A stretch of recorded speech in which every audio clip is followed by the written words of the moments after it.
categoría, o sea, es tensionar esas miradas particulares, ¿no? También en el trabajo práctico. Eso en cuanto al trabajo práctico 2. Aprovecho también algunas cuestiones en relación al trabajo práctico 3. En el trabajo práctico 3, la idea es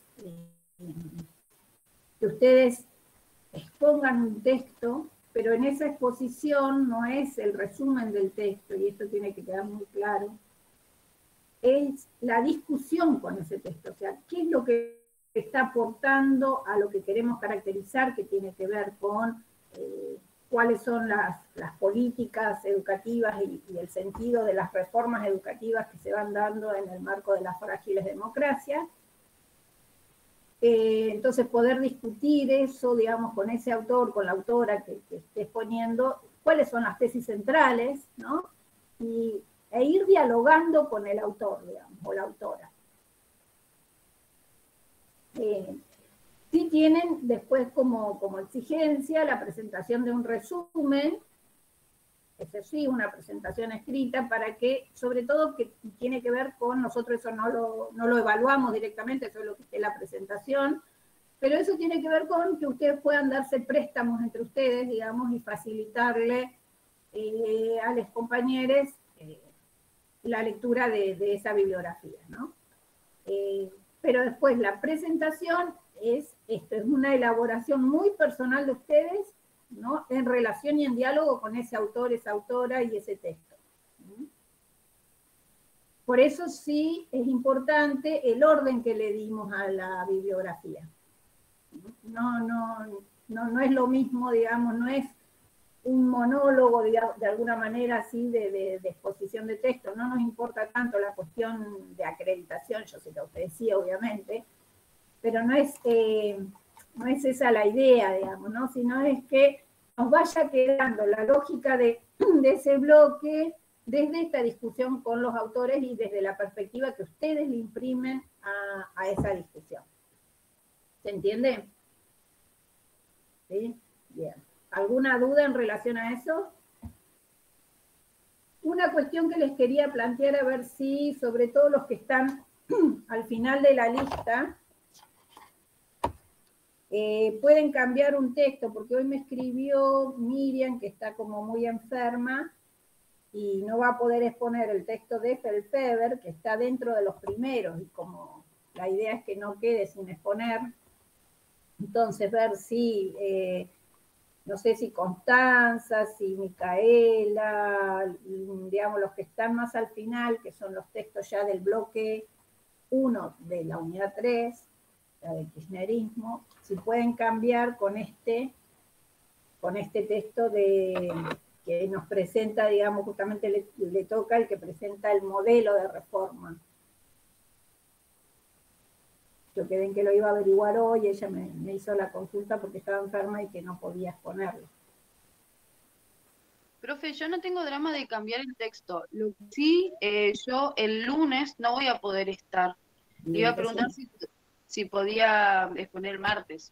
Y como estoy última en la lista y me había tocado Sí, sí, vas a exponer, seguro que vas a exponer el martes, a lo sumo no llegarás ese martes, no sé, digamos, la idea es llegar lunes y martes, puede que tengas que pasar al lunes siguiente, pero en principio seguro es, digamos, no vas a exponer el lunes porque tenés los últimos textos.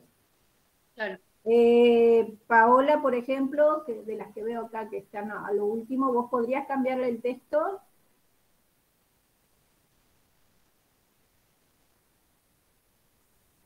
No contestan. A ver, ¿quién más está acá? Melissa te toca al principio. Flor. No, Flor también. Bueno, no sé a quién puedo dárselo. Facundo, ¿qué te toca a vos?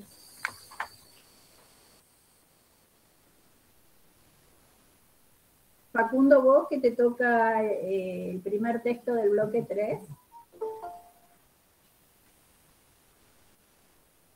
Perdón, estaba con el audio apagado. A mí me toca el de Varesi.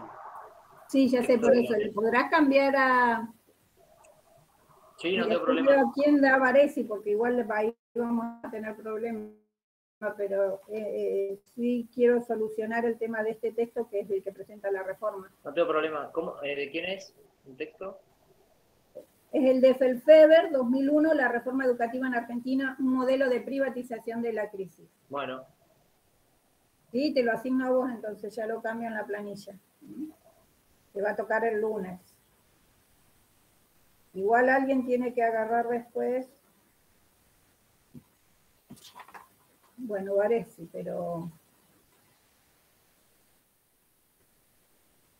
Porque esta chica no va a poder estar ni lunes ni martes, Miriam. Entonces, Paola, vos me pones que trabajás, ¿eso qué quiere decir? Que no sé qué, que no vas a exponer ni lunes ni martes. Se hace medio difícil el diálogo así, Paola, pero bueno. El martes sí, trabajás el lunes. Bueno.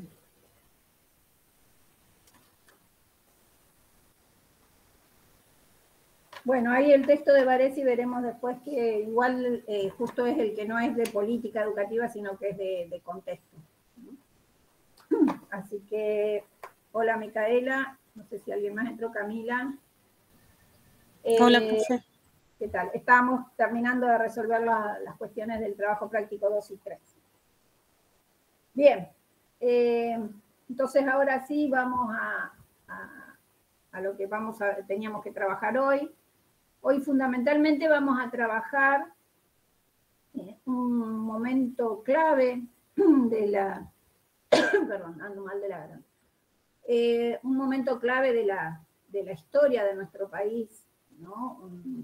Que es el periodo del Estado terrorista, y que les va a dar muchas pistas también para trabajar el bloque 5 de las frágiles democracias, ¿no? Sobre todo a partir de, nosotros lo vemos a través de una, empiezo por el final quizás, pero de una tesis que expone Basualdo, en la cual él plantea, ¿no? Como para poder comprender esas frágiles democracias, ¿no? Cuando se plantea, bueno, ¿qué pasa después de la dictadura? Ay, Dios mío. Y él plantea ahí, ¿no? Que hay una redefinición de ese sistema político y de la sociedad civil, ¿no? Mediante una estrategia negativa.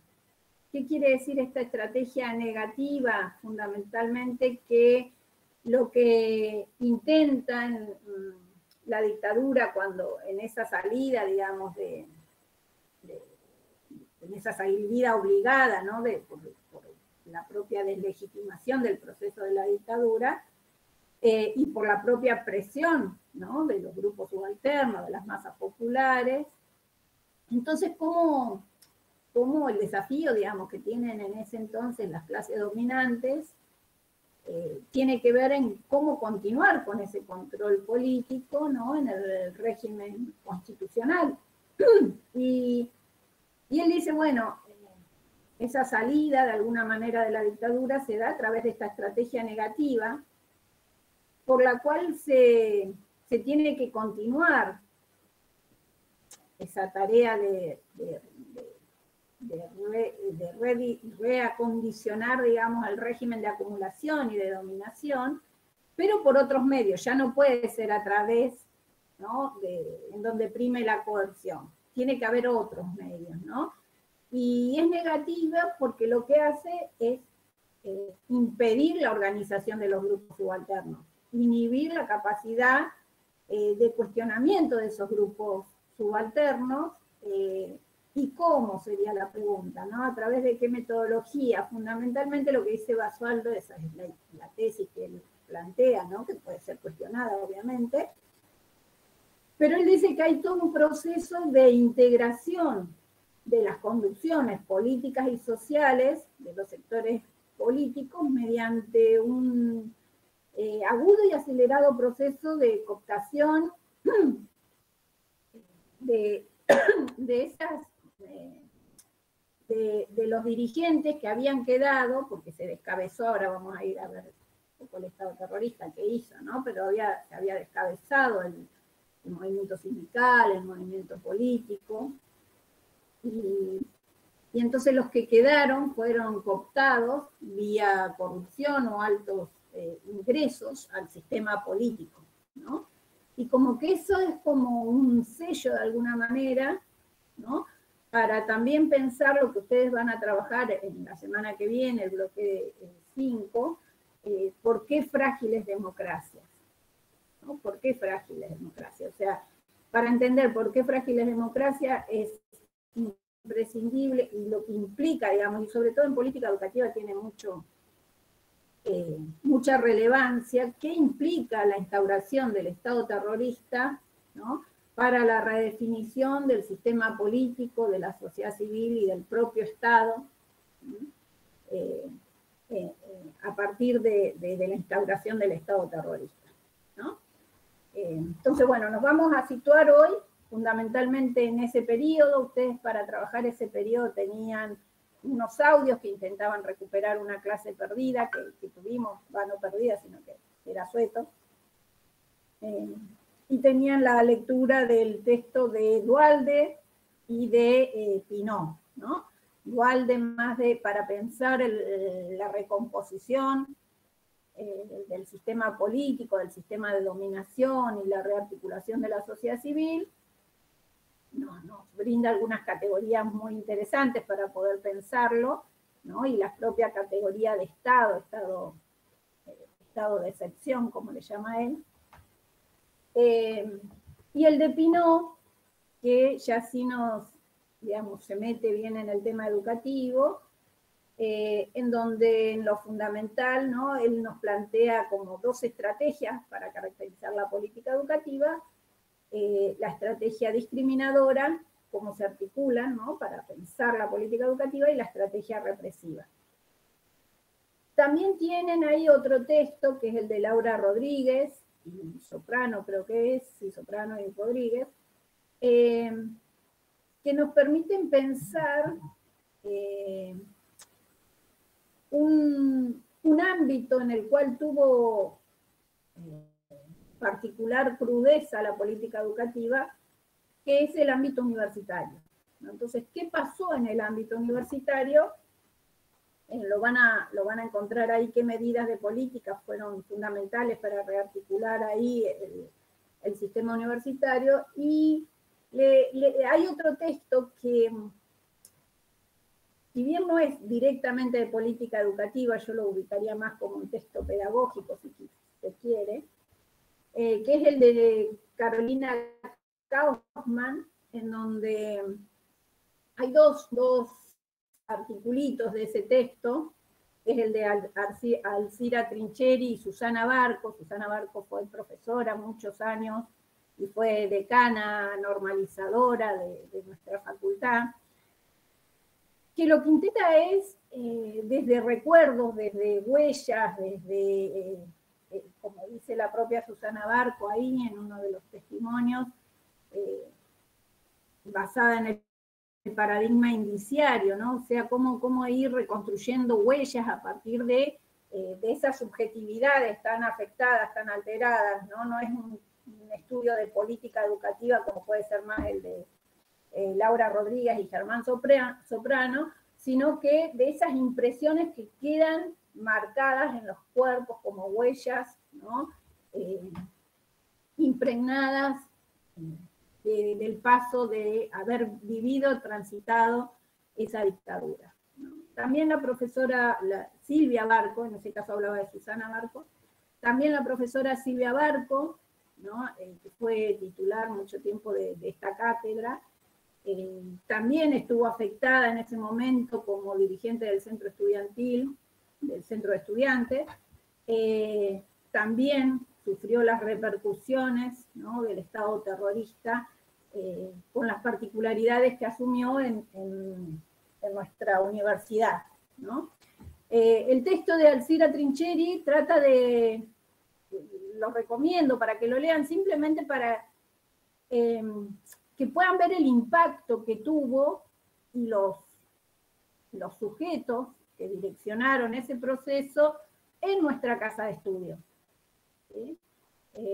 A mí me parece importante, por eso digo, está más centrado quizás como en memoria, en huellas, ¿no? Pero que nos sirve para pensar en esas corporalidades alteradas, ¿no? Por el terrorismo de Estado.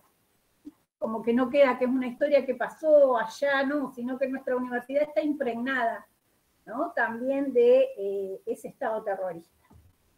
Entonces, como con una lectura rápida, digamos, pero en esto, digamos, tratando de captar, si se quiere, ese proceso en nuestra propia universidad, ¿no? Les sugiero la lectura, está como material ampliatorio, no está recortado el documento, así que fíjense que son esos 2 capítulos, creo que empieza en la página 67, el de Alcira Trincheri, como en la 90, el de Susana Barco, pero que sugiero, digamos, poder leer desde este lugar, ¿no? De involucrarse, de saber que la universidad que ustedes, la facultad que ustedes están transitando, ¿no? Fue alterada, fue reconfigurada a partir también de cómo le afectó la dictadura. Pensando también que era una institución absolutamente nueva. Yo creo que ustedes vieron con Guido la clase pasada, ¿no? Cuando estaban viendo desarrollismo, cómo surge la impronta, digamos, del surgimiento de la Universidad del Comahue, ¿no? Una universidad que se desprende de la Universidad de Neuquén, pero que en el marco del Plan Tacchini tiene toda una lógica que también está presente siempre y tensionando ahí, muy vinculada a esa lógica desarrollista, tecnocrática, ¿no? Por un lado, pero también vinculada a las necesidades del supuesto desarrollo, ¿no? Y la formación de recursos humanos para un modelo muy traccionado por el petróleo y el lugar que tiene el tema de la política de hidrocarburos, ¿no? Cuestión que sigue hasta el momento también discutida, cómo se vincula hoy la universidad con ese modelo extractivista, ¿no? Prepara recursos desde un modelo crítico a esos núcleos, o va formando recursos para potenciar esa inserción supuestamente regional que tiene, desde esa lógica del modelo extractivista, ¿no? Entonces, ¿cómo podemos repensar siempre nuestra institución o las políticas educativas trayendo, ¿no? Lo que decíamos al principio también, de por qué la historia, ¿no? En esta cuestión, que lo que hoy somos tiene que ver con lo que hemos venido siendo. Entonces, ¿cómo van quedando ciertos núcleos de sentido, de posicionamiento? Teniendo en cuenta que ese plan Tacchini tenía, digamos, tuvo una lógica y a su vez después tuvo otras posibilidades, ¿no? O sea, la lógica de por qué el plan Tacchini tiene que ver con descentralizar ese modelo universitario, pensando también en los peligros, ¿no? de esas grandes universidades y focos de lo que después van a decir en el propio Estado terrorista, ¿no? De focos subversivos, ¿no? O sea, el gran amontonamiento de estudiantes y su capacidad de lucha, ¿no? Como un peligro para la propia organización y supervivencia de la universidad, ¿no? Entonces, también el plan Tacchini tenía fundamentalmente esa cuestión de desmovilizar a las masas estudiantiles, descentralizando las universidades, ¿no? Pero también tenía la otra vertiente, que era la cuestión muy vinculada a lo regional, ¿no? Potenciar esos desarrollos regionales. Por eso acá viene de la mano también de la creación del Balseiro, de la creación de otras instituciones, ¿no?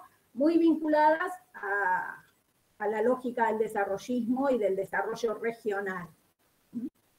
Entonces digo, cuando nosotros pensamos la universidad en la dictadura, pensemos que transitó muy poquitos años, ¿no? Sobre todo el artículo de Alcira Trincheri va a hacer hincapié en el periodo incluso previo a la dictadura, ¿no? ¿Qué pasó en esa recomposición ya de conservadora o de algún sector, digamos, dentro del peronismo de derecha, ¿no? Y cómo se vivió acá, ¿no? Con alguien como Remus Tetu, que fue designado interventor en ese momento, en el 74, como rector normalizador, y en donde tenía una, como mano derecha, como se le dice ahora, a Guglielminetti, que era quien andaba armado en la universidad, que andaba imponiendo el terror en las aulas, ¿no? En donde empezó la cesantía de profesores, donde empezó la persecución a determinados estudiantes, ¿no? Entonces, digo, también poder ver cómo en ese proceso de descomposición de alguna manera del propio peronismo se gesta también en algunas cosas, digamos, el propio sentido después de la dictadura, ¿no?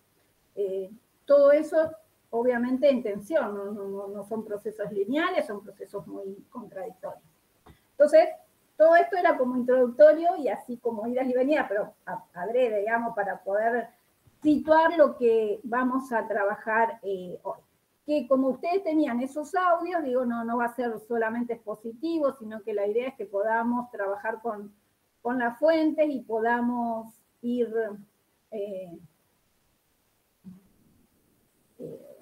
exponiendo como las propias visiones o conocimientos que tenemos de ese proceso del Estado terrorista a través ya sea de otras materias, de la vida familiar, de la vida académica, ¿no? O sea, a partir de otras instancias en las que ustedes hayan sabido, hayan recolectado, sepan, digamos, ¿no? De qué fue lo que pasó en esa dictadura, ¿no? En ese Estado terrorista, como lo llamamos nosotros, y que en donde ellos se autodenominan como proceso de reorganización nacional, ¿no? O sea, ahí lo que dice Bourdieu, el significado de las palabras, ¿no? O sea, claramente si uno habla de un proceso de reorganización, está reorganizando algo que no estaba organizado, y, ¿no? A diferencia de llamarlo Estado terrorista, que tiene que ver obviamente con otra dinámica y otra postura también política, ¿no? De disputa de significados. Así que bueno, ustedes estaban viendo el desarrollismo, digo, retomo para poder ubicar. En ese desarrollismo nosotros, la idea era leerlo como parte de esas disputas, como parte de esa disputa interimperialista, ¿no? Entre dos bloques. De hecho, también la dictadura la vamos a leer como parte de esa disputa interimperialista, en donde Cuba se había transformado de alguna manera en un problema, ¿no? Para pensar, para reorganizar o para determinar, digamos, en la memoria o en la perspectiva, qué modelo de país es necesario para las necesidades de las masas populares, ¿no? Entonces, también empezaba a estar en el imaginario, ¿no? Esa posibilidad de pensar ese otro modelo de organización. Entonces digo, en ese marco de disputa lo leemos al desarrollismo y también leemos a la dictadura. El desarrollismo dentro de esos dos regímenes que vimos, ¿no? El desarrollismo con democracia restringida, como por ejemplo el de Frondizi, y desarrollismo con dictadura, como lo de Onganía, ¿no? No sé si pudieron ver el video de Onganía de la noche de los bastones largos, que les dejamos ahí. ¿Sí?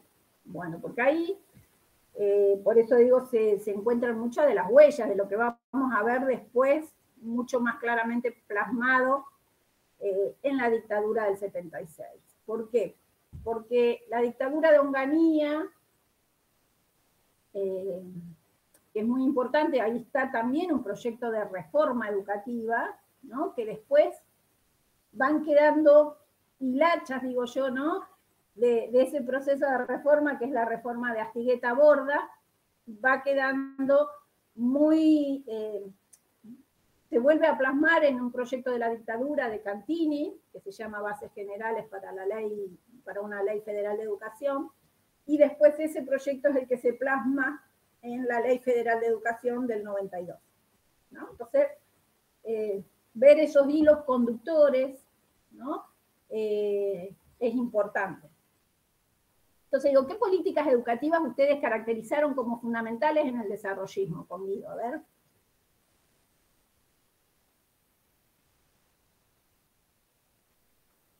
Las escucho, les escucho. Y lo que fue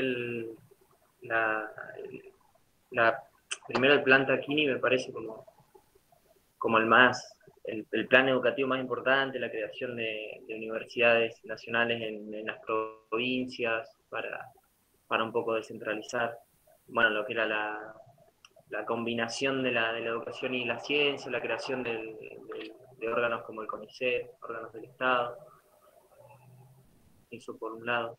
Bien, sí.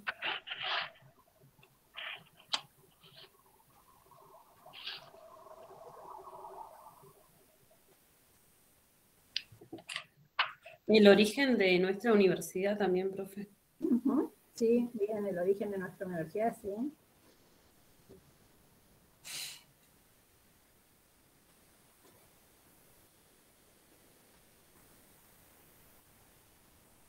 También cómo se empiezan a meter en el ámbito educativo algunos discursos como el de la eficacia y la eficiencia, y que las escuelas tenían que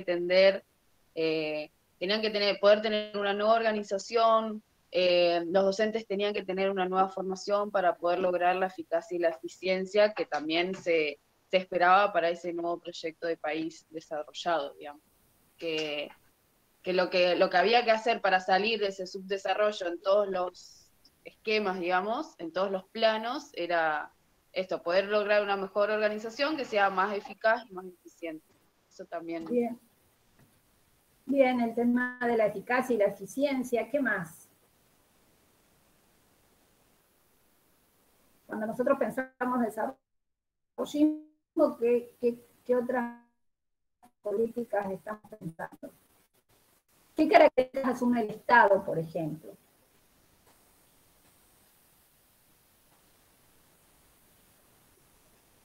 Es un Estado que apuesta a la industrialización, que apuesta a una ICI, pero esta vez a través de la deuda, es decir, tomando deuda extranjera.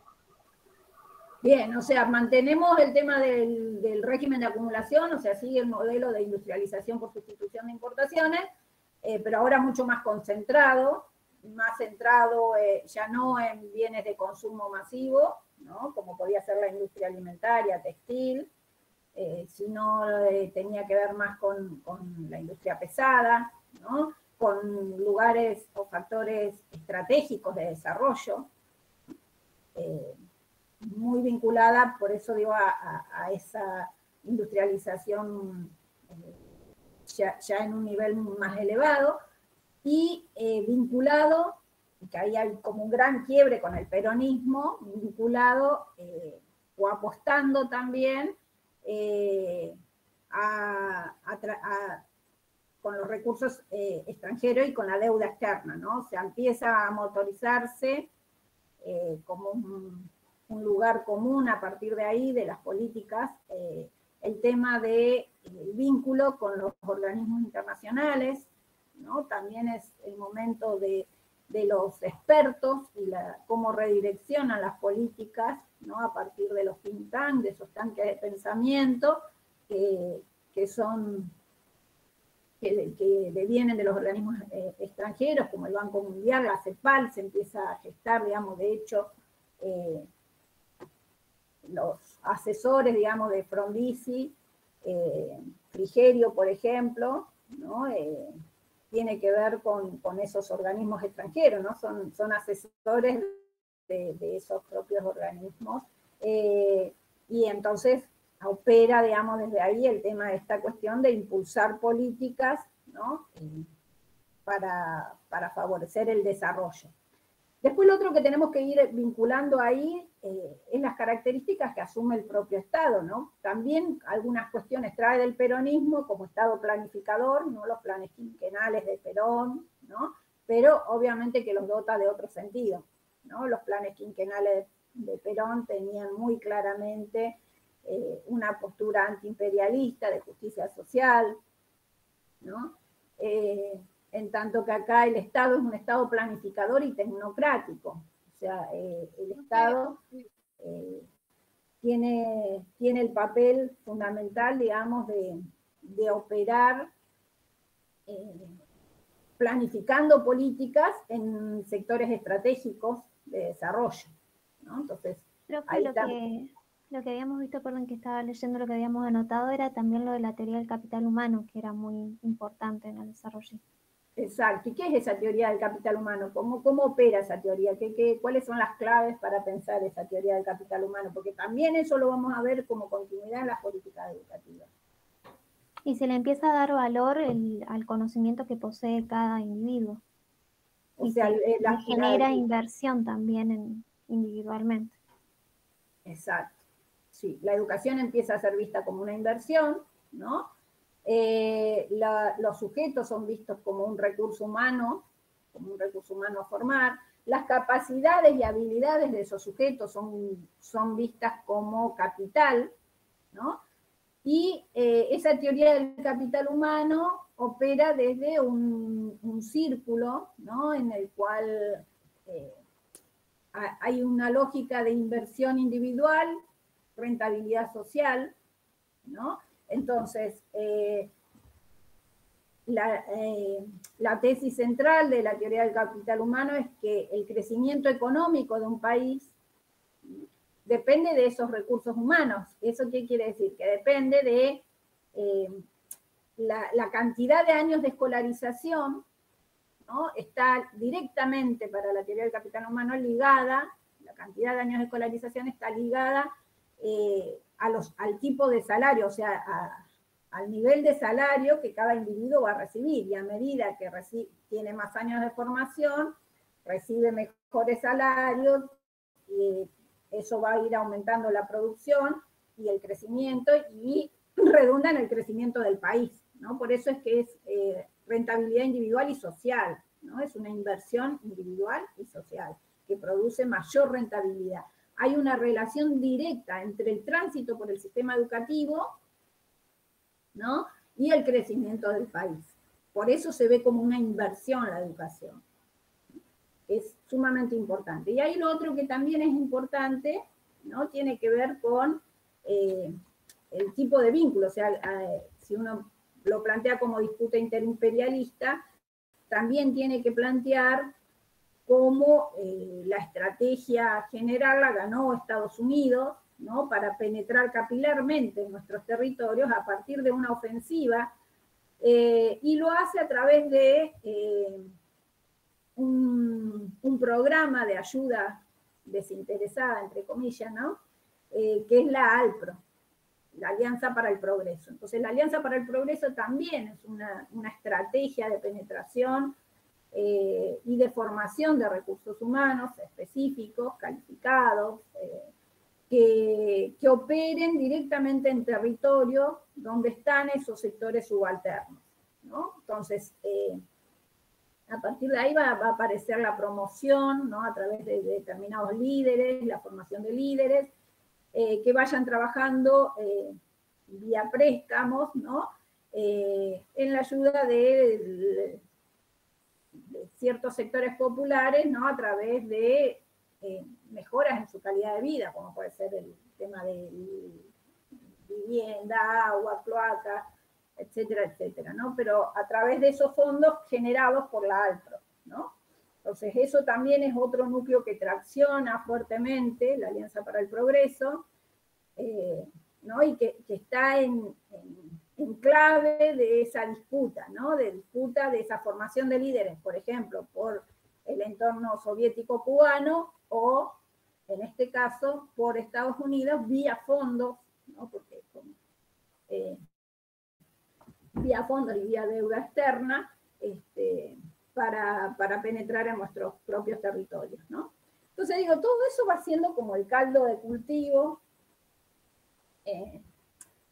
para pensar también cómo se desencadena, ¿no? Los hechos, porque tenemos por un lado en ese desarrollismo, primero en el desarrollismo con democracia restringida, por ejemplo, políticas que empiezan nosotros leemos el tema del desarrollismo como el momento de inflexión en la relación Estado-educación, ¿no? Nosotros decimos, bueno, del peronismo veníamos, y los modelos anteriores, en una principalidad del Estado en materia educativa, ¿no? Pero como el desarrollismo lentamente va a ser un momento de inflexión para instalar la subsidiariedad del Estado en materia educativa. Y si bien había algunos antecedentes ya en el peronismo, que lo vimos, como por ejemplo el reparto proporcional de los fondos públicos a través de la Constitución del 49, o sea, el subsidio a las instituciones privadas, el modelo más claramente se va a empezar a instalar acá, ¿no? Donde primero está el debate, por ejemplo, laica libre, ¿no? En el desarrollismo, en donde nosotros leemos que eso es importante a través de la ley Domingorena, porque se empieza a posibilitar la creación de universidades privadas, ¿no? Entonces nosotros cuando hablamos de la subsidiariedad del Estado decíamos que era un Estado que no que desaparecía, sino que promovía la iniciativa privada, ¿no? A través de determinadas medidas pedagógicas, administrativas, promoviendo esa iniciativa. Bueno, acá la va a promover a través de una norma, ¿no? En donde le posibilita la creación de universidades privadas y el Estado pierde el monopolio, ¿no? De la emisión de títulos en la formación universitaria. Entonces tengo ese debate laica libre. Tengo también, en ese periodo del desarrollismo, y todo esto es como antecedente para caer en el Estado terrorista, ¿no? Pero también tengo ahí, digamos, el inicio del mal llamado para mí proceso de descentralización del sistema educativo, ¿no? Viendo otro de los ejes que tiene que ver la relación entre la distribución de atribuciones entre nación y provincias, nosotros vemos que empieza en el periodo desarrollista la preocupación por devolverle a las provincias, ¿no? Las instituciones creadas a través de la ley Lainez. Entonces, en esta cuestión pero no es un proceso que es demandado por las provincias en virtud del federalismo, sino que es un proceso instaurado desde arriba, ¿no? Top-down, como decimos nosotros, o sea, vertical, y en donde el interés tiene que ver, y uno lo ve en los fundamentos de la normativa, el interés está más puesto, más centrado en descargar del presupuesto nacional, ¿no? Esas instituciones. Entonces son transferencias, la política de transferencia va a asignar todo este periodo, y lo vamos a ver que es una política que está en el desarrollismo, que está en la dictadura, fundamentalmente como el impacto más fuerte, y está en el menemismo.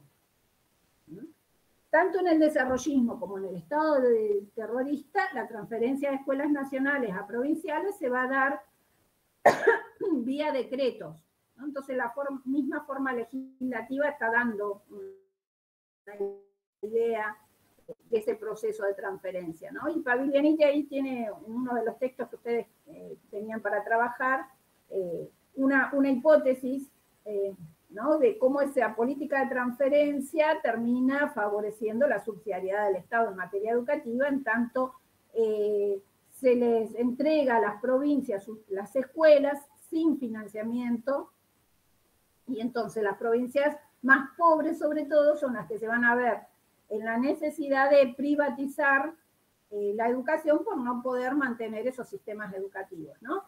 Entonces, en un proceso complejo, se está atendiendo también a la privatización de la educación, ¿no? Entonces la transferencia, el debate laica libre, el tema de la creación de universidades privadas, la propia orientación tecnocrática, como decía Constanza, ¿no? Del sistema orientada por la eficacia y la eficiencia, ¿no? Va a hacer que también, por ejemplo, tenga un impacto directo en las medidas o las lógicas para contratación de personal docente, ¿no? Entonces también se van a ver afectados los propios estatutos docentes, ¿no? La lógica del derecho laboral.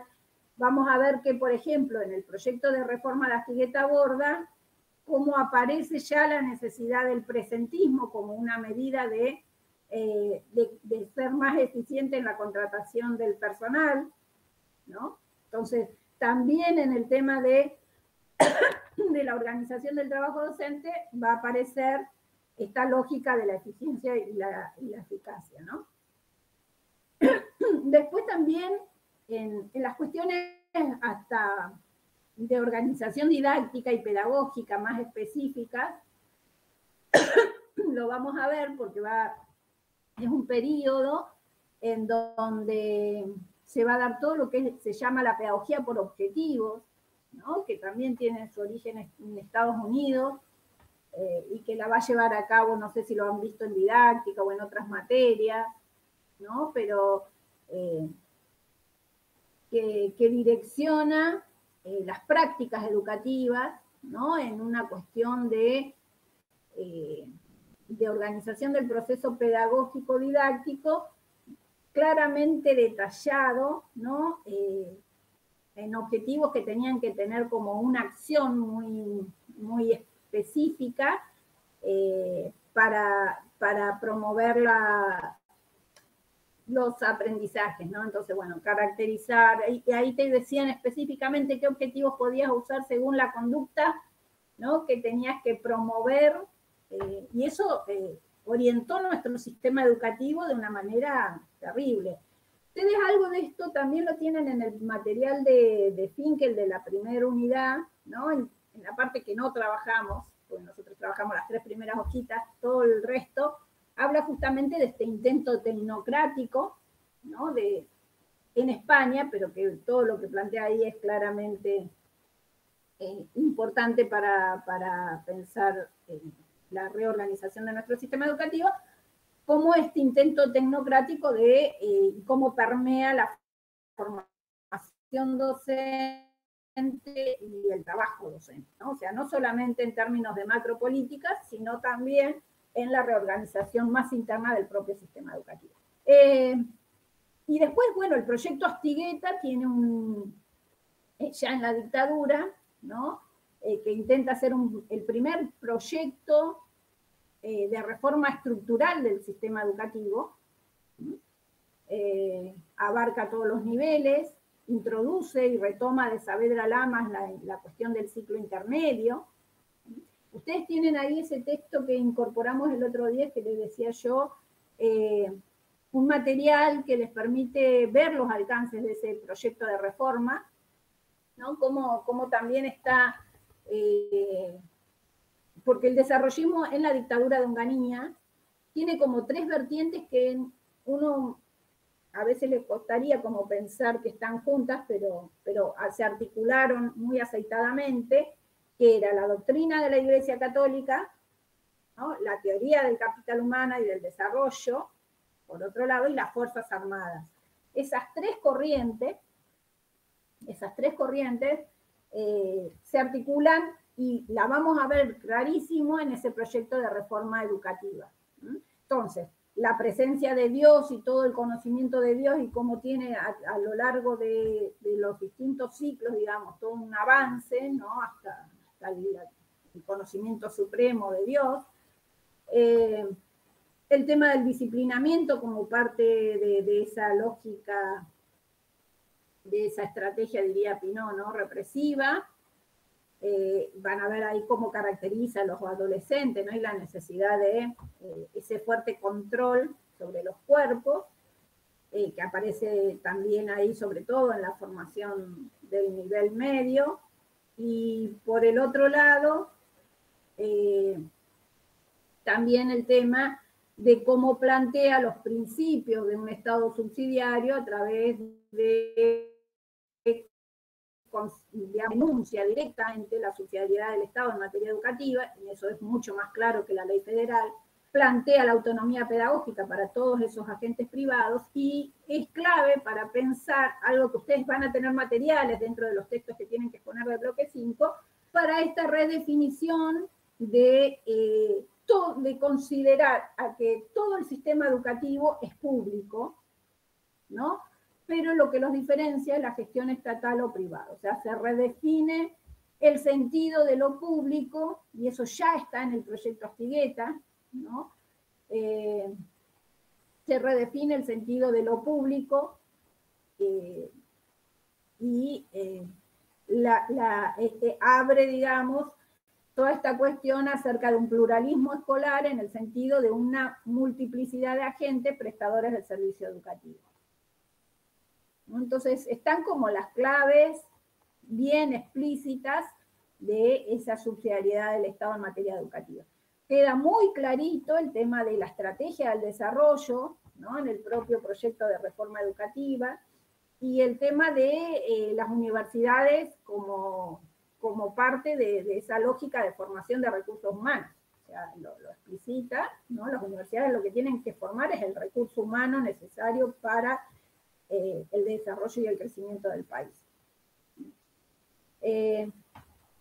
Y después, en términos de universidad, ¿no? Tenemos, por un lado, en el periodo de Frondizi, algo que se le llamó la Universidad de Oro, en el sentido de un periodo en donde se respetó, o fue el periodo en donde más se respetó los principios reformistas, ¿no? Esto tiene que ver con la autonomía de las universidades, esa cuestión de la democratización y el cogobierno, la participación de los distintos sectores en el gobierno de las universidades, aunque en clave también de la introducción de lógicas foráneas, ¿no? y de atar el desarrollo de la ciencia y la técnica, ¿no? a la lógica de los préstamos externos, ¿no? Todo un debate que se daba entre los distintos sectores de una universidad muy sí movilizada, ¿no? y en donde había como mucho debate acerca del lugar que tenía que tener la ciencia y el para qué de esa ciencia y el desarrollo. Entonces, digo, por un lado ahí la Universidad de Oro, y después Onganía con la Noche de los Bastones Largos, que le da, como diría alguno de los referentes que hablan ahí, un palazo, ¿no? a esa universidad, al desarrollo y a las posibilidades de crecimiento de esa universidad, ¿no? Muchos dicen que la Noche de los Bastones Largos quiebra la lógica de una universidad científica, ¿no? De alto nivel para lo que era nuestro país, de posibilidad de repensarse, ¿no? en la creación de conocimiento. Que luego volvemos de alguna manera a una universidad más profesionalista, ¿no? O sea, de formación de profesiones liberales, como priorizar la abogacía, etcétera, ¿no? Entonces, bueno, esos son como los residuos que van quedando de este proyecto desarrollista, pero alterado a su vez y en esta cuestión que nosotros lo leemos como disputa, ¿no? Alterado por también la fuerza que tenía en ese momento el movimiento obrero organizado, porque sí estaba, al haber un modelo de industrialización, también había obviamente una clase obrera organizada en comisiones internas, ¿no? en las propias fábricas, una cuestión muy movilizada que tiene su punto clave en lo que fue el Cordobazo en 1969, ¿no? El Cordobazo fue clave también para también entender el Estado terrorista, ¿no? En esta cuestión de doble dimensión. El Cordobazo fue un gran boceto de un proyecto revolucionario en donde se articularon los movimientos estudiantiles con el movimiento obrero organizado, ¿no? También el movimiento sin tierra, ¿no? Entonces el movimiento campesino, cómo se fueron articulando para pensar esa salida popular, ¿no? Obviamente fracasó, o más que fracasar, digamos, fue derrotado, porque esto es un debate, fue derrotado, ¿no? Porque los principios en realidad no fracasaron, pero fue derrotado, y se fue,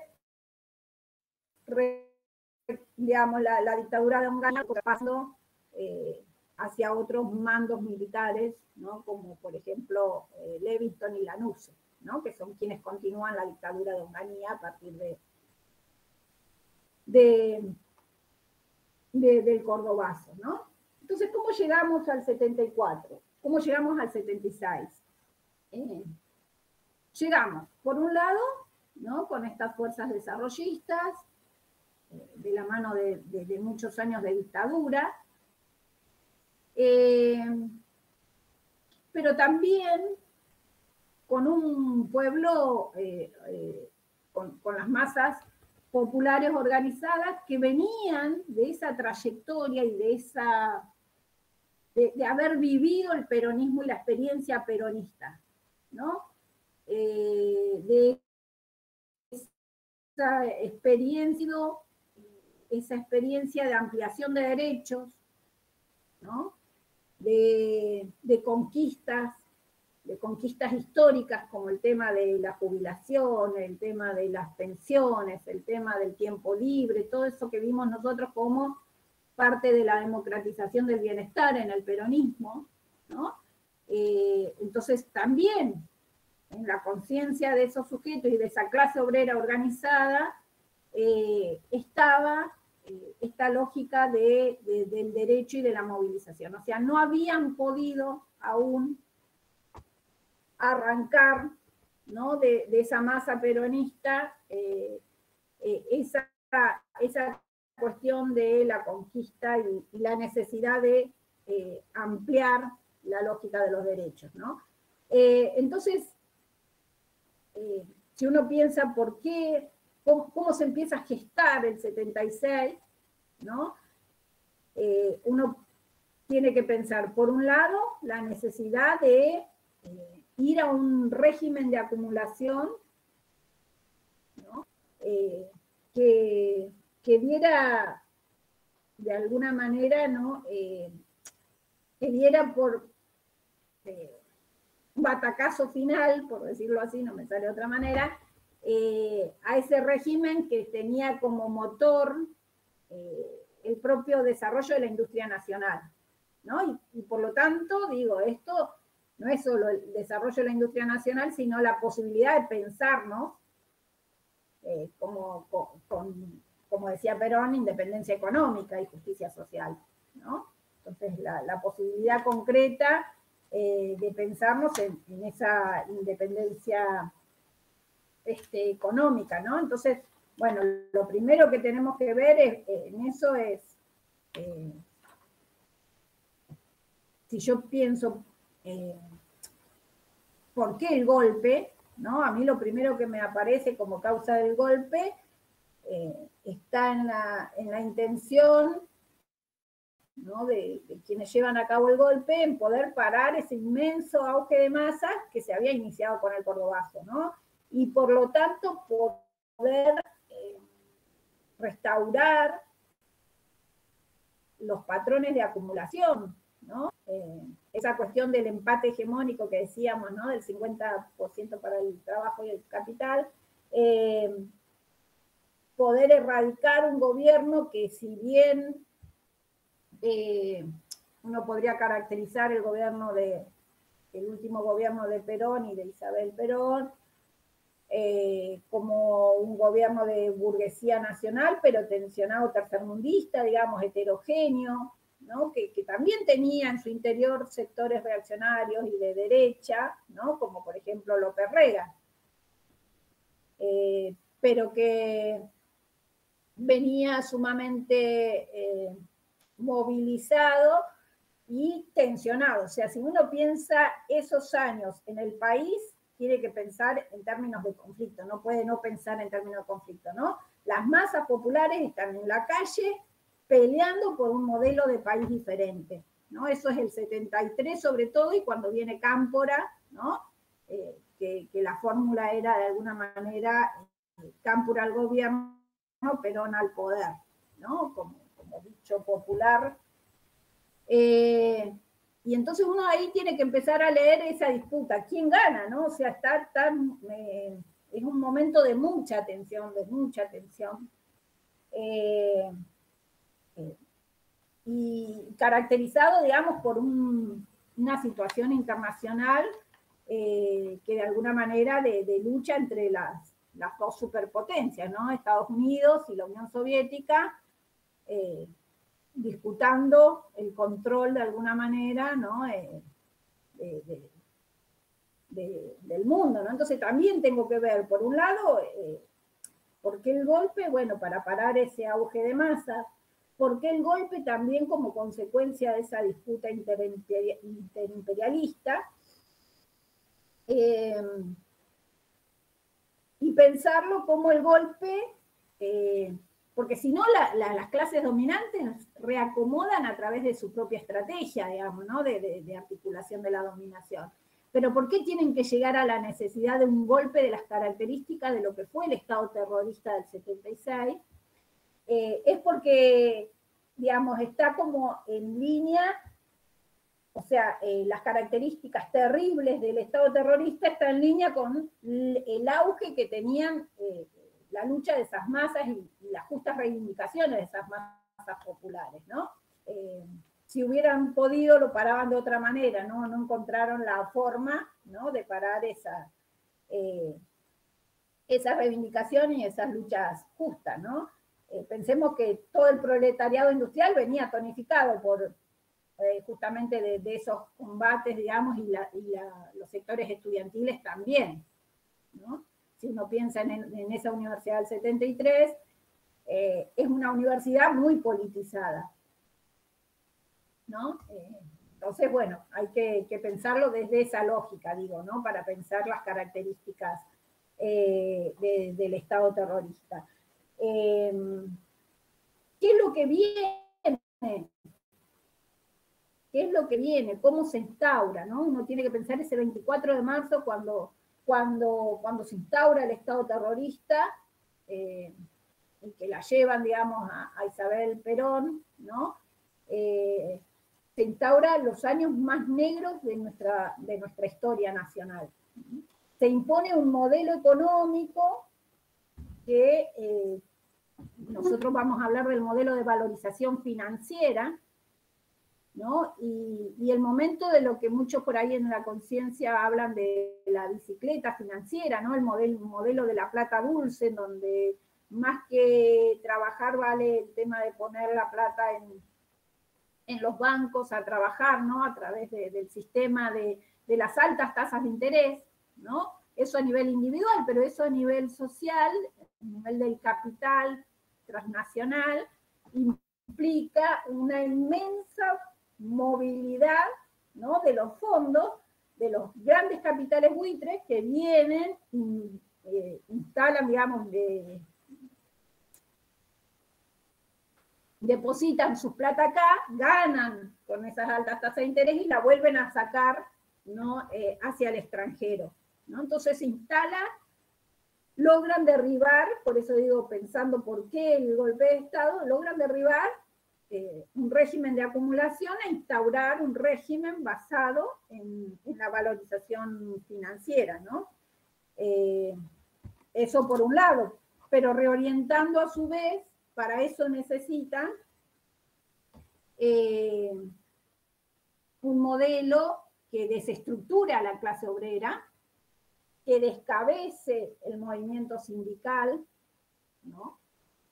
Que cree que tenga el miedo, ¿no? Y el terror como método central de organización, ¿no? Entonces, el tema de el no te metas, el tema de instaurar el miedo y de denunciar a tu vecino, tu vecina, ¿no? Como cuestión, como parte de la lógica de articulación del comportamiento social, era moneda común, ¿no? Entonces, no solamente era ir creando, digamos, un modelo económico, ¿no? Porque la dictadura irrumpe justamente esa industrialización sustitutiva e impone todo un nuevo comportamiento económico y social basado en la valorización financiera a través de esa alta rentabilidad que tienen los bancos, sino que también se reordena, o sea, ese nuevo patrón de acumulación va a traer aparejado, por un lado, la redistribución regresiva del ingreso, ¿no? La caída abrupta del ingreso de las masas populares, que es una forma de disciplinamiento muy fuerte, altas tasas de inflación, ¿no? Que ya estaba avisorada, digamos, venía de antes con la tasita, digamos, la tablita, perdón, del Rodrigazo, ¿no? O sea, y de López Rega, entonces ya había como algunos datos que esa redistribución regresiva del ingreso también ayuda al disciplinamiento de las masas populares, ¿no? Pero a su vez, lo que va a decir Duhalde, ¿no? El tema de instaurar el Estado terrorista, ¿no? Y esas nuevas características que asume el sistema político y la sociedad civil a partir de la dictadura, ¿no? Entonces no solo implica la redefinición de esa estructura económica, sino también del sistema político, ¿no? Se silencia, se masacra, se aniquila el auge de las masas, y algunos plantean que es la mayor derrota que sufre las masas populares en el siglo XX, ¿no? Entonces hay como parte de esa reestructuración del sistema político y de la sociedad civil, uno fundamentalmente empieza a aparecer la trágica figura del desaparecido, ¿no? Como parte de eso. Vemos también que está el aniquilamiento de buena parte de los cuadros políticos, ¿no? Que hacían posible la organización y la movilización de los sectores populares. Y vemos cómo se empieza a instaurar la organización muy meticulosa, ¿no? De un estado de excepción. ¿De qué hablamos cuando hablamos de un estado de excepción? Fundamentalmente cuando Duhalde habla de un estado de excepción, está hablando de un estado que de alguna manera se articula, ¿no? Con una doble faz. Por un lado, una faz visible, ¿no? Y otra faz clandestina, ¿no? Y el estado clandestino, vamos a ver que tiene el crimen y el terror como método central, ¿no? Una actividad permanente y paralela del Estado, ¿no? Mediante esa doble faz de actuación, ¿no? De sus aparatos coercitivos. Uno que es público y más sometido a las leyes, ¿no? Que es como la careta, por decirlo así, y la otra que es clandestino al margen de toda legalidad, ¿no? Entonces se trata con eso de ir institucionalizando ese plan represivo y legal, ¿no? Y planificando y tecnificando el terror. Vale aclarar que este estado terrorista siempre surge, digamos, cuando hay una crisis de dominación, ¿no? O sea, tiene que ver por eso decía que no se puede analizar el modelo económico ni el modelo político que se instaura si no se piensa en esta cuestión de la necesidad de disciplinar esas masas populares que venían reclamando por sus derechos, ¿no? ¿Y cuáles serían como las principales medidas que se van a ir proponiendo? Bueno, militarizar la sociedad en su conjunto, ¿no? Y que se desarticule esa sociedad mediante el miedo y el horror. La idea es ir imponiendo una ideología represiva, contrainsurgente, ¿no? En donde no solamente actúe la represión física, sino que esa acción física directa, digamos, con la figura del desaparecido, sea coadyuvada por la acción cívica y también la acción psicológica, ¿no? O sea, permanentemente batallando con la necesidad de lo que implicaba, o sea, a su vez lo hacían público eso, porque al hacerlo público también actuaba el miedo, ¿no? Entonces, acción psicológica era una eficaz medida, ¿no? Para ayudar a desarticular a esa sociedad movilizada. Se suprimen libertades públicas, se disuelven los partidos y los gremios, ¿no? Se suprime la CGT, se intervienen los sindicatos, se da el control absoluto de las universidades, como les decía hoy, ¿no? El control de los medios de comunicación. El Poder Judicial es absolutamente sometido a este Estado terrorista, ¿no? Y dentro de las principales primeras medidas está todo el tema de la destitución del Congreso, de las autoridades y todo lo que son los cuerpos represivos, ¿no? Otros hablan también de una categoría que es interesante, pero que es como más pertinente pensarla quizás en la dictadura onganía, pero también en este momento, que es una categoría que acuña O'Donnell, ¿no? De Estado burocrático autoritario. ¿Y qué es el Estado burocrático autoritario? Es un Estado que actúa justamente cuando hay crisis de dominación, ¿no? Que aparece cuando hay una profunda crisis de dominación, y tiene como objetivo poner en su lugar a los grupos sociales que cuestionan ese orden establecido mediante el uso de la coerción o la coacción, ¿no? Y fundamentalmente se caracteriza por esto que decíamos recién, ¿no? De anular todos aquellos mecanismos políticos, democráticos, con el fin de restablecer determinado orden social y económico, ¿no?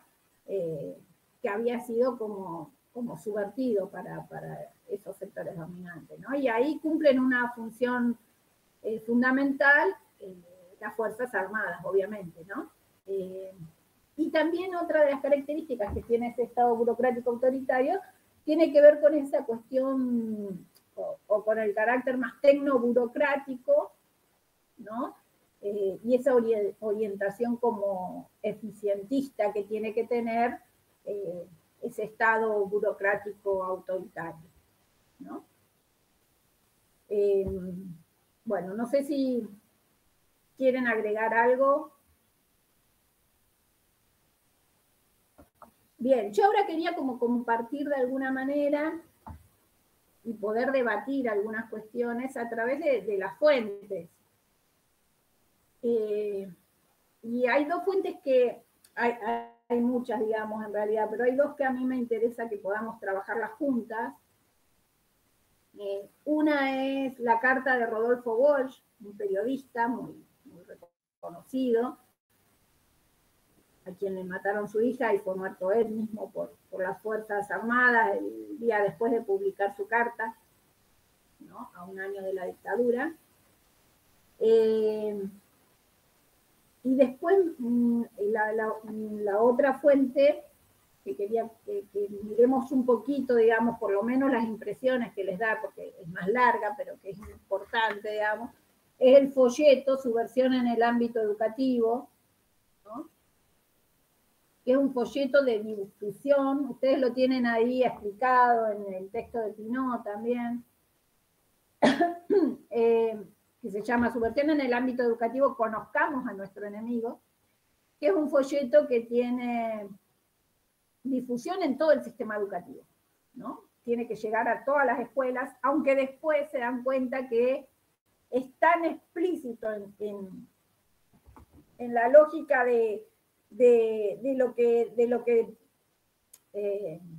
va planteando de cómo están organizadas a través de células, los partidos, etcétera, etcétera, etcétera, que lo sacan porque es como que también está dando herramientas de organización, ¿no? O sea, pero que es terrible en el sentido de lo que va planteando como parte de la estructuración de esas prácticas educativas y de la propia política educativa. Entonces, nos interesa poder ver eso. Después también tener claro como parte de las políticas educativas, ¿no? Que yo les decía algo de las transferencias. En el periodo de la dictadura, en 1978, se da, digamos, por decreto y de manera, digamos, general, sin poder reaccionar a eso, la transferencia masiva, ¿no? De los establecimientos de nivel inicial y primario,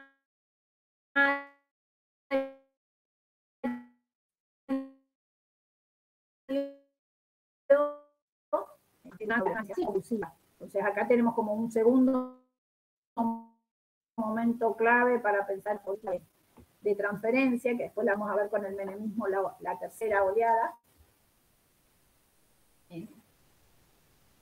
Pero acá, bueno, es de manera compulsiva, o sea, las provincias no pueden negarse a aceptar a las escuelas, ¿no? Entonces tenemos ese proceso de transferencia en el medio de este proceso profundamente represivo y de alteración, ¿no? De la organización social, política y económica, ¿no?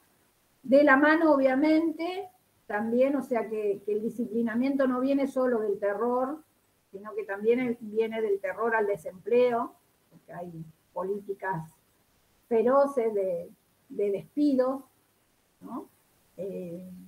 Y entonces también es interesante poder articular ahí con alguna mirada estadística de qué pasó en el tema, por ejemplo, de la ocupación y del tema del empleo en general, ¿no? Para ver la preocupación y el impacto del Estado terrorista en la organización de las masas populares. Así que bueno, por un lado, primero y antes de ir a las fuentes, preguntarles qué es lo que ustedes tienen de la dictadura, cuál es como su vínculo de alguna manera, ¿no? En esta cuestión de herencia recibida de alguna manera, de la necesidad de ir haciendo ese inventario, ¿no?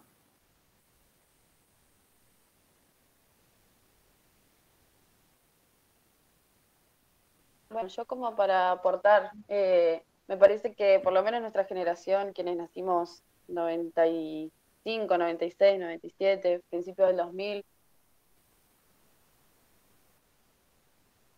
es una generación que se crió con las políticas de beneficio. Entonces, el tema de la dictadura me parece que es algo que nos sensibiliza mucho y puede estar cuando personas más grandes, digo, la generación de mi mamá, por ejemplo, que tiene 47 años, que se criaron en post-dictadura, en un momento en donde no se hablaba de política, que todavía seguía este miedo, porque fue un miedo que duró muchísimo tiempo, que perduró, digamos, en el tiempo aún terminada la dictadura, y que también se traduce en cuestiones como desvinculación con la política, digo, un montón de características que encima después del 2001 viene como a sentar aún más. Pero bueno, o sea, para mí todo lo que tiene que ver con la dictadura es algo que me moviliza demasiado, digamos. O sea, siento como empatía además por ver la historia de esos jóvenes militantes que fueron asesinados, que fueron torturados, que desaparecieron. Y bueno, de ahí como base de partida, y después sí uno cuando va creciendo y a medida que va estudiando también se encuentra con otras cuestiones que obviamente te hacen dar más bronca, como esto que veníamos hablando de la imposición del modelo financiero que viene a terminar de romper con ese proyecto de industrialización. Bueno, todas esas cosas que hacen aún peor, digamos, lo que tiene que ver con los derechos humanos, que me parece que es como el primer acercamiento que por lo menos yo tuve con respecto a la dictadura. Bien, muy interesante, Constanza, lo que planteas, pero para mí es novedoso lo que planteas a su vez, porque cada vez que hago esta pregunta no tengo esa respuesta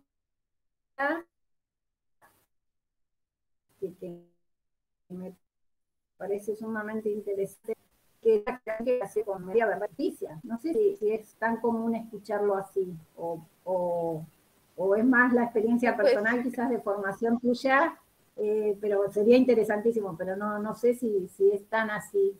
Yo siempre que lo pregunto, sobre todo más en las cátedras de Neuquén, ¿no? De la formación de los profesores de física, química, en la que trabajo, siempre me han planteado, no, nunca habían visto la dictadura ni en la escuela secundaria, ni en la primaria, no tenían ni idea de qué había pasado. Me da alegría pensar que se reconocen, o que hay alguien que por lo menos se reconozca como parte de esa, que, digamos, como parte de esa memoria, verdad y justicia, ¿no? Está bueno, es novedoso para mí. Quizá depende de los lugares donde uno ha transitado. Yo recuerdo mi escuela secundaria y estábamos todos como en esa, incluso todos muy politizados. Qué bueno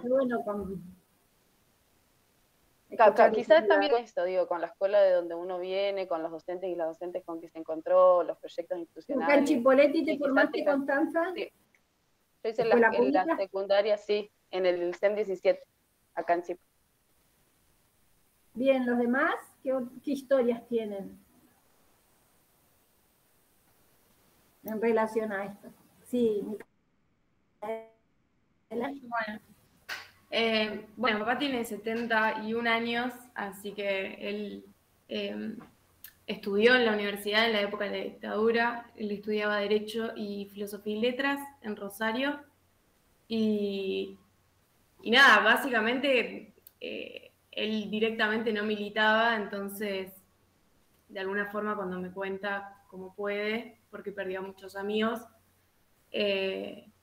lo cuenta como parte de haber sobrevivido un momento y cuando vos hablabas de las impresiones, sí, hay como mucho en el cuerpo que me parece que es difícil de expresar o de ponerle palabras. Y así que bueno, nada, mi primer relación es esa, digamos. Mi papá es escritor, entonces también ha escrito libros y etcétera con relación al tema, pero bueno, para él es como, esa es su vínculo, tampoco lo puede hablar demasiado porque es como muy doloroso y bueno, le despierta como muchas cuestiones.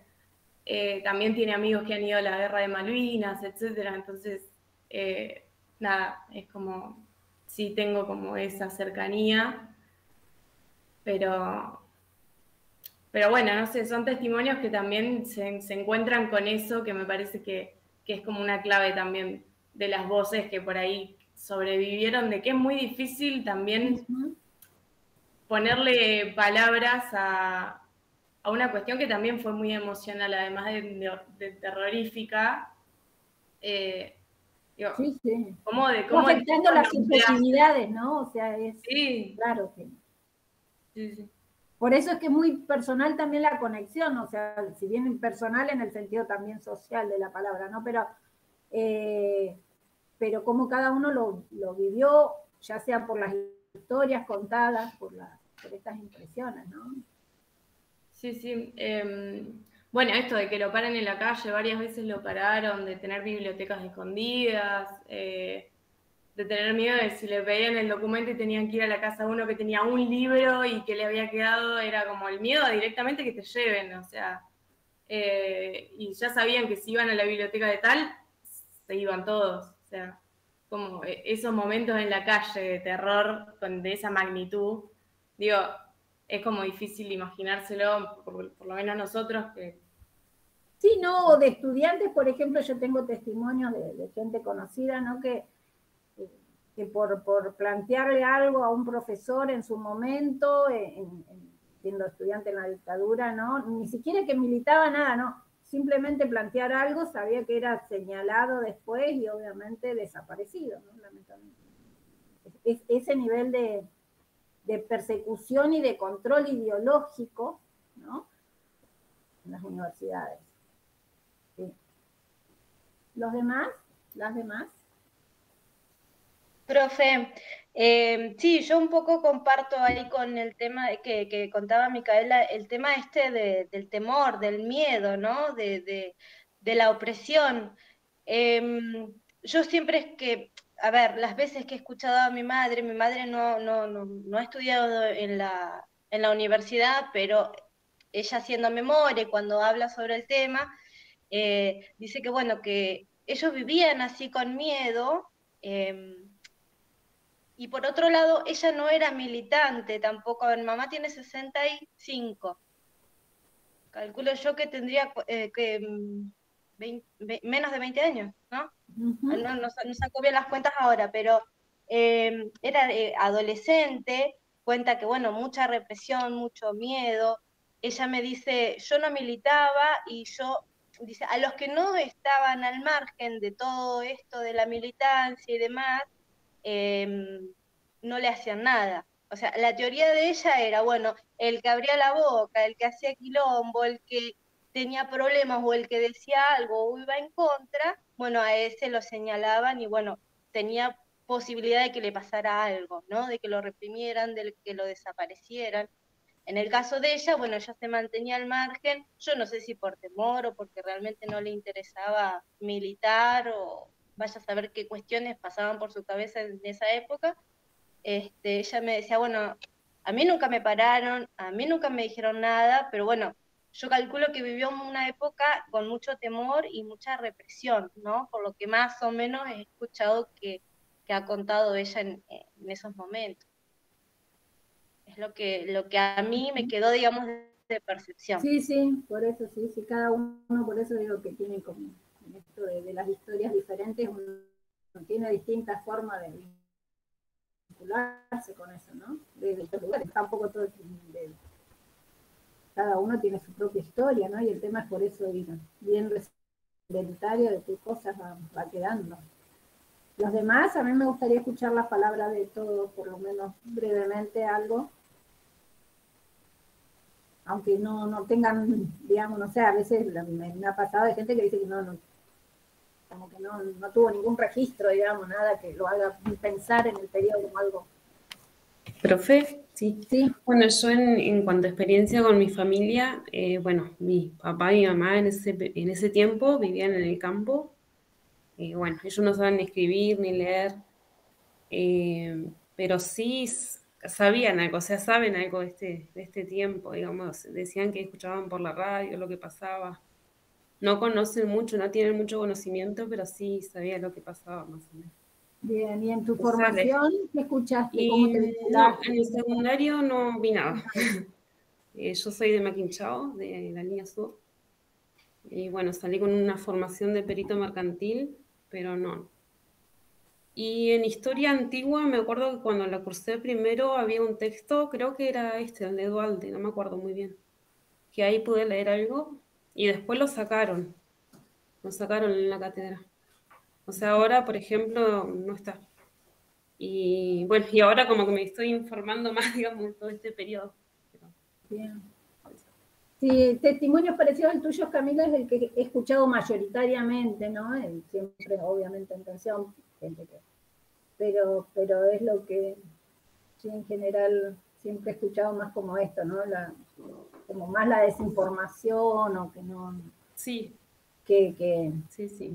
Por eso de lo Sí, de mis viejos Constancia. nos han contado que ellos escuchaban por la radio lo que sabía pasar, o acá en el pueblo, por ejemplo, los policías, digamos, por cualquier cosa los llevaban presos.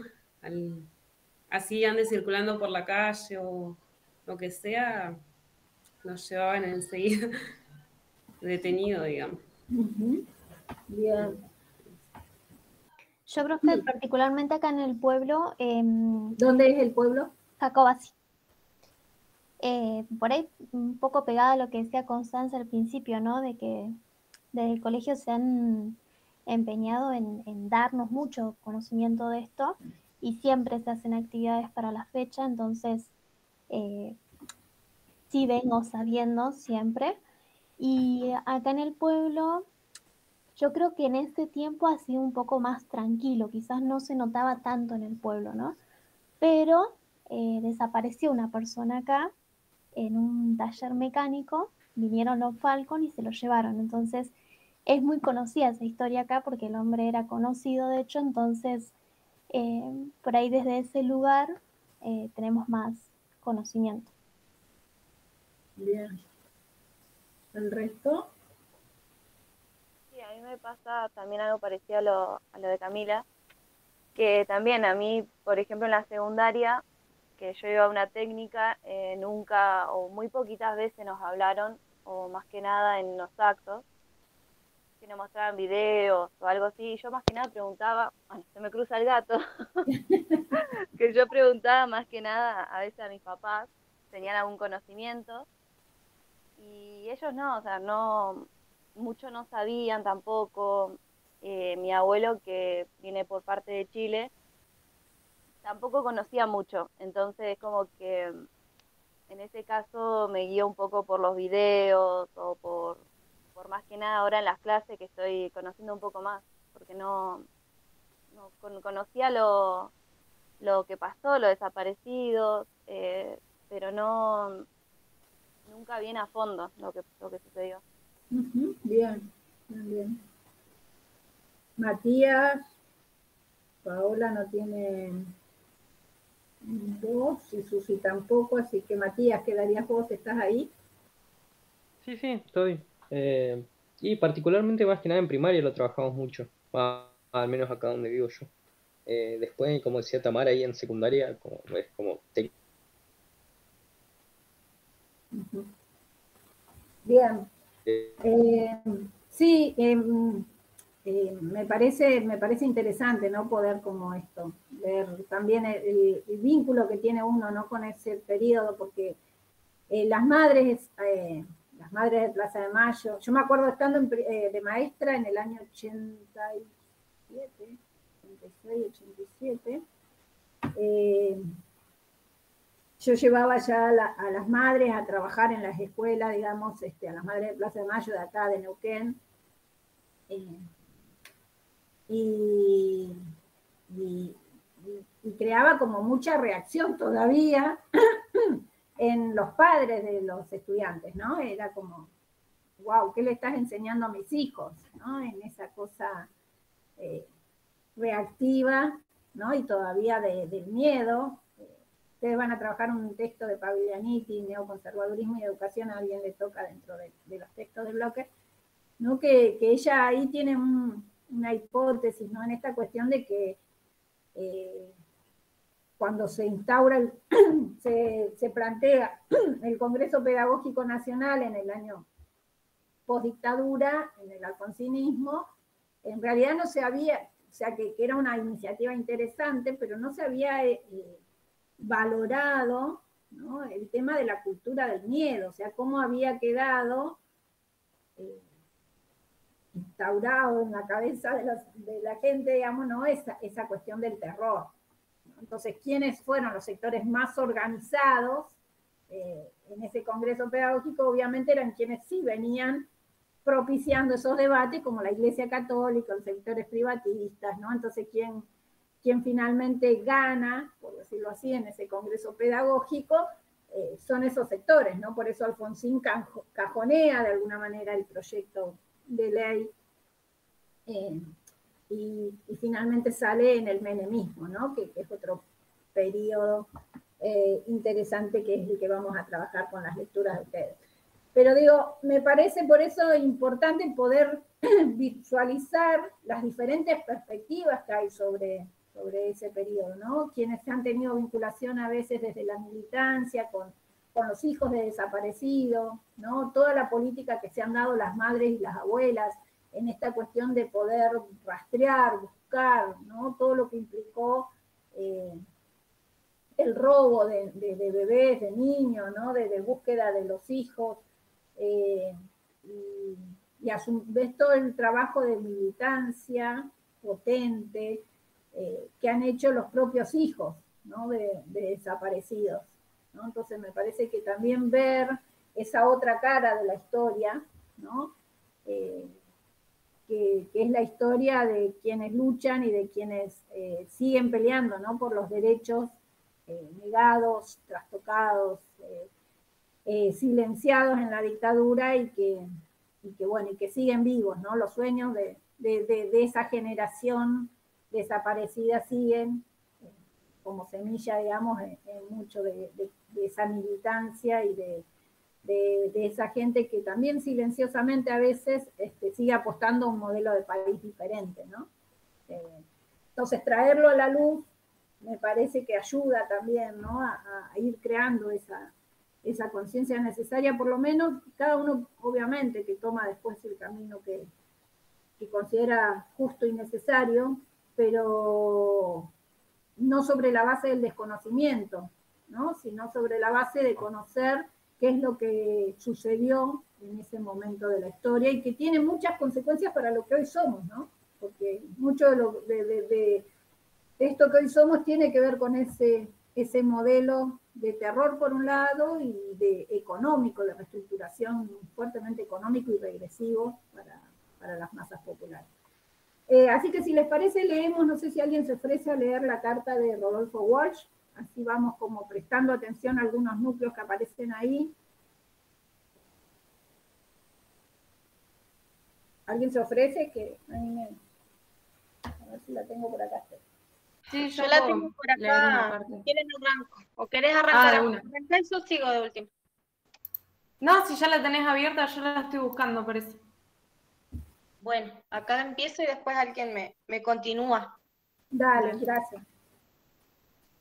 La última carta de Rodolfo Walsh.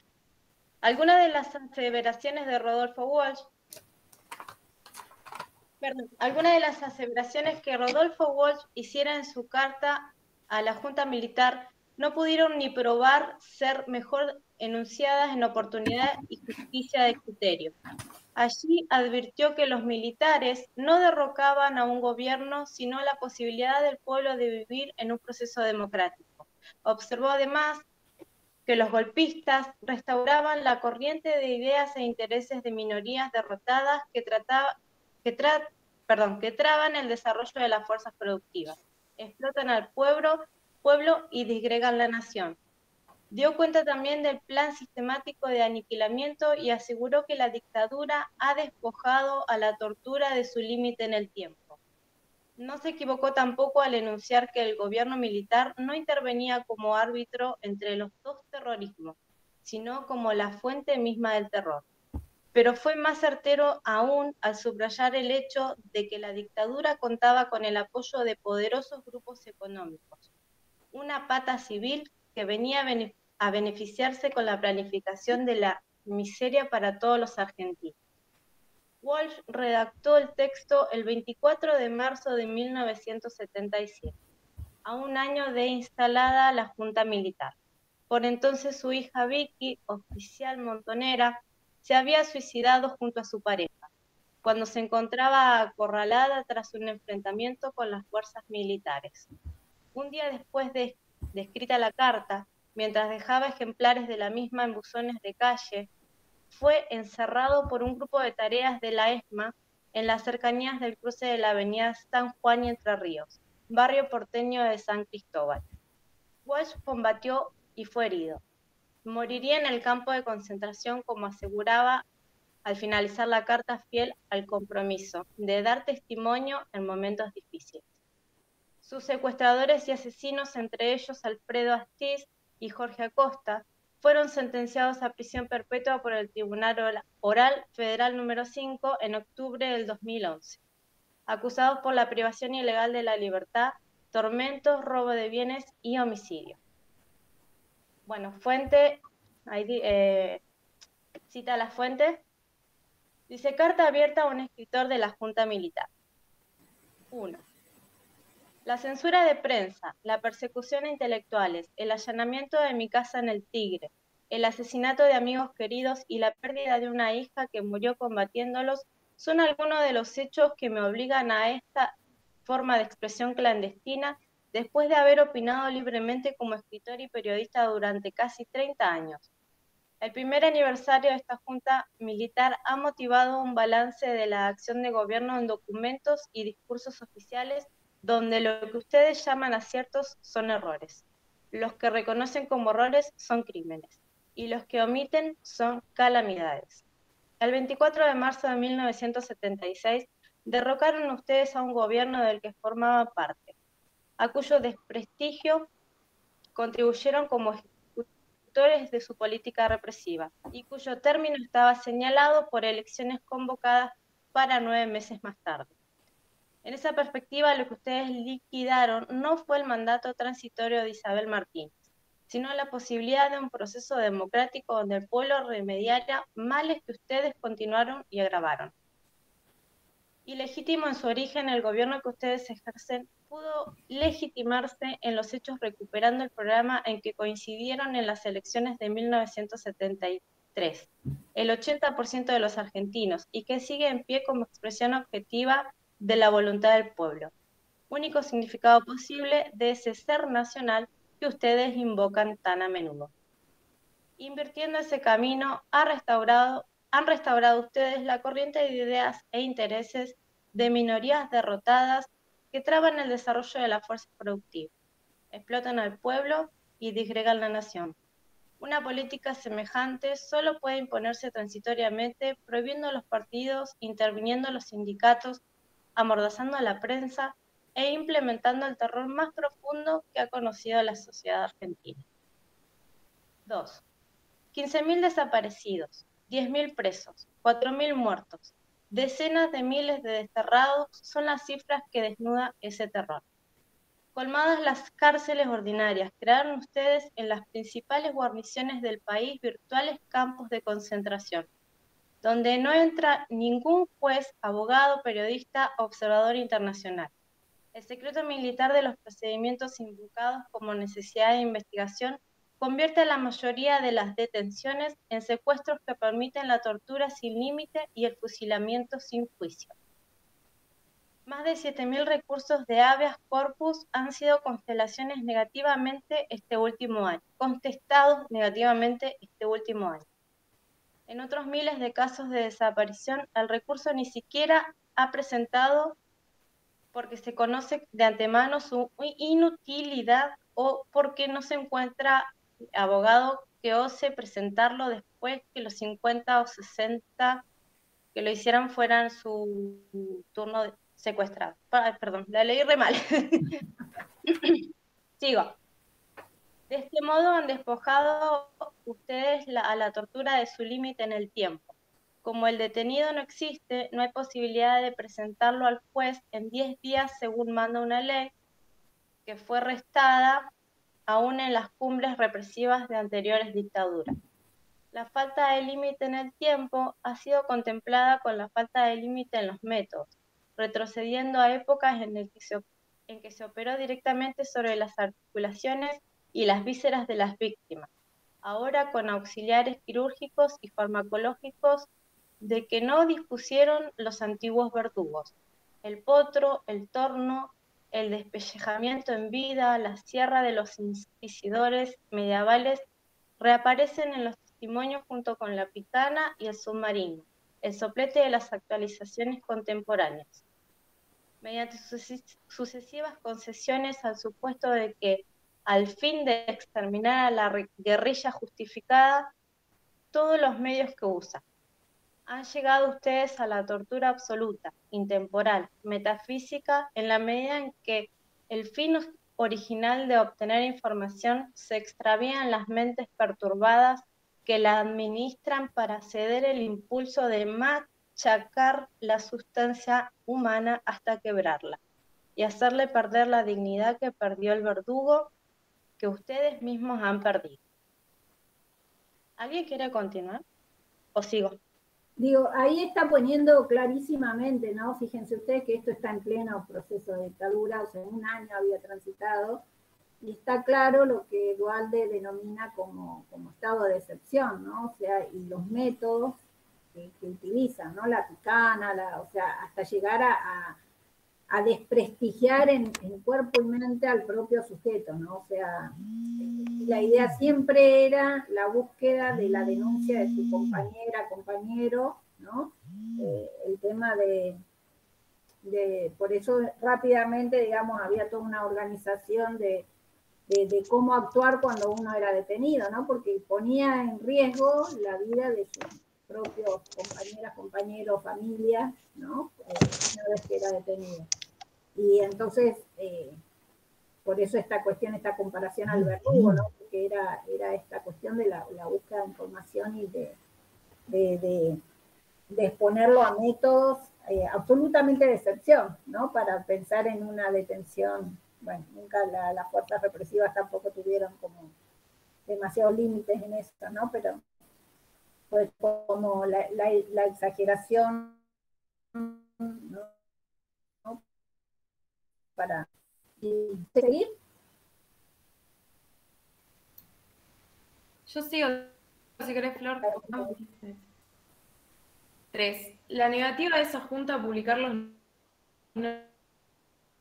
nombres de los prisioneros es una sistemática ejecución de rehenes en lugares descampados y en horas de la madrugada con el pretexto de fraguados, combates e imaginarias tentativas de fuga.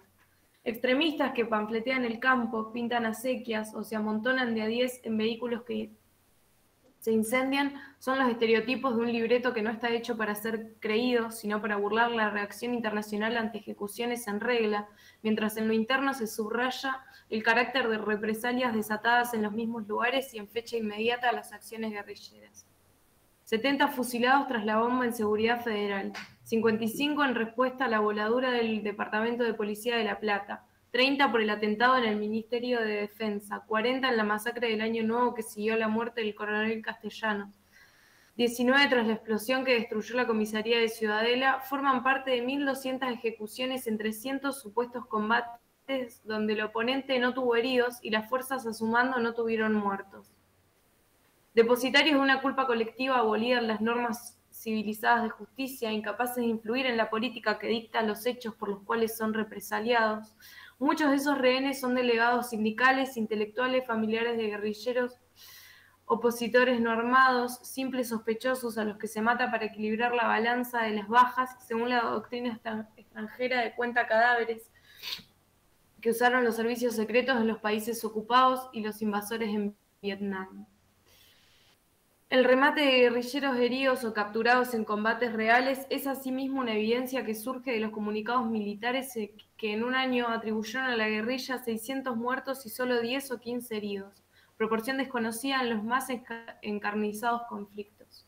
Esta impresión es confirmada por un muestreo periodístico de circulación clandestina que revela que entre el 18 de diciembre de 1976 y el 3 de febrero de 1977, en 40 acciones reales, las fuerzas legales tuvieron 23 muertos y 40 heridos, y la guerrilla 63 muertos. Más de 100 procesados han sido igualmente abatidos en tentativas de fuga cuyo relato oficial tampoco está destinado a que alguien lo crea, sino a prevenir a la guerrilla y a los partidos de que aún los presos reconocidos son la reserva estratégica de las represalias de que disponen los comandantes de cuerpo, según la marcha de los combates, la conveniencia didáctica o el humor del momento. Así ha ganado sus laureles el general Benjamín Menéndez, jefe del Tercer Cuerpo de Ejército, antes del 24 de marzo con el asesinato de Marcos Osatinsky, detenido en Córdoba, después con la muerte de Hugo Vaca Narvaja y otros 50 prisioneros en variadas aplicaciones de la ley de fuga ejecutadas sin piedad y narradas sin pudor. El asesinato de Dardo Cabo, detenido en abril de 1975, fusilado el 6 de enero de 1977 con otros 7 prisioneros en jurisdicción del Primer Cuerpo de Ejército que manda el general Suárez Mazón, revela que estos episodios no son desbordes de algunos centuriones alucinados, sino la política misma que ustedes planifican en sus estados mayores, discuten en sus reuniones de gabinete, imponen como comandantes en jefe de las 3 armadas y aprueban como miembros de la Junta de Gobierno. Perdón, Micaela, para poder recortar un poquito, pasemos al 5, que me interesa empezar a ver otra relación. Acá está claro, digamos, el tema más de la represión, ¿no? Sí. Estos hechos que sacuden la conciencia del mundo civilizado no son, sin embargo, los que mayores sufrimientos han traído al pueblo argentino ni las peores violaciones de los derechos humanos en que ustedes incurren. En la política económica de ese gobierno debe buscarse no solo la explicación de sus crímenes, sino una atrocidad mayor que castiga a millones de seres humanos con la miseria planificada. En un año han reducido ustedes el salario real de los trabajadores al 40%, disminuido su participación en el ingreso nacional al 30%, elevado de 6 a 18 horas la jornada de labor que necesita un obrero para pagar la canasta familiar, resucitando así formas de trabajo forzado que no persisten ni en los últimos reductos colones, congelando salarios aculatazos mientras precios suban en las bayonetas, aboliendo toda forma de reclamación colectiva, prohibiendo asambleas y convenciones internas, alargando horarios, elevando la desocupación al récord del 9%, prometiendo 200.000 nuevos vídeos, han retrotraído las relaciones de producción a los comienzos del área industrial, y cuando los trabajadores han querido protestar, esos cuerpos enteros delegados en algunos casos aparecieron muertos y en otros no aparecieron. Quería como mostrar estas dos caras del relato crudo, ¿no? Hacer un balance y un diagnóstico muy certero, ¿no? Y articular las dos, en términos de pinza, digamos, ¿no? Las dos facetas de este Estado terrorista. La como decíamos al principio, un régimen de acumulación, la instauración de un nuevo modelo de distribución regresiva del peso, ¿no? Que masacra también a través de la imposición de poder económico, ¿no? La exportación de complemento, la imposición de una nueva lógica de organización de trabajo, y masacra directamente a través del ordenamiento del sistema político, ¿no? O sea, son dos polos, ¿no? Fueron actuando para hacer este periodo más dramático, creo yo, ¿no? Por los 30.000 desaparecidos. Por eso no es una consigna más el tema de 30.000 desaparecidos, ¿no? Como quieren muchos de los políticos que están poniendo en el sistema actual, ¿no? Que vuelven con esta cuestión de repulsar, si se quiere, ¿no? Estos relatos vinculados a este periodo de la historia, ¿no? Por eso no es malo, qué pasó, que todo como atraviesa esta historia, este periodo, ¿no? Después, bueno, también, como les decía, ese folleto de la subversión en el ámbito educativo, y tienen, este periodo también marcado muchísimas películas que también recomiendo que vean, es una forma también de poder trabajar las cuestiones vinculadas a la memoria y la historia como parte de la construcción de nuestras propias herencias, ¿no? Y nuestro con la política con Lemina, ¿no? Cómo se va instaurando, ¿no? Esto. Queda también ver la otra parte de la historia, ¿no? Algunas cosas les dije, también las madres, hijos, ¿no? Pero también de la sociedad civil que dieron batalla y disputa, ¿no? Y dentro de esos sectores que dieron batalla y disputa, a mí me gustaría poder comentar como particular atención a la organización estudiantil, ¿no? Porque la fuga, por ejemplo, la acción universitaria femenina no la en el año 91, ¿no? Ahí, en momentos graves de nuestra historia, fue un papel relevante, o sea, no es que no sea importante lo que hace ustedes en tanto estudiantes, pensándose como parte de este sistema social y político, una universidad solamente para obtener un título que es una formación que va más allá de los saberes específicos, ¿no? Y tiene que ver con una forma de estar en la propia sociedad, ¿no? Para importante que el movimiento estudiantil no solo estuvo presente, por ejemplo, en el Corbazo, como decía antes, sino que estuvo presente cuando estaba el golpe, ¿no? Una cuestión muy fuerte relacionada no al golpe, ¿no? Que había muchos sectores civiles de la sociedad civil que apostaban también al golpe de Estado, ¿no? Y el movimiento estudiantil organizó, tuvo ahí un papel relevante y también lo estuvo finalizando la dictadura, ¿no?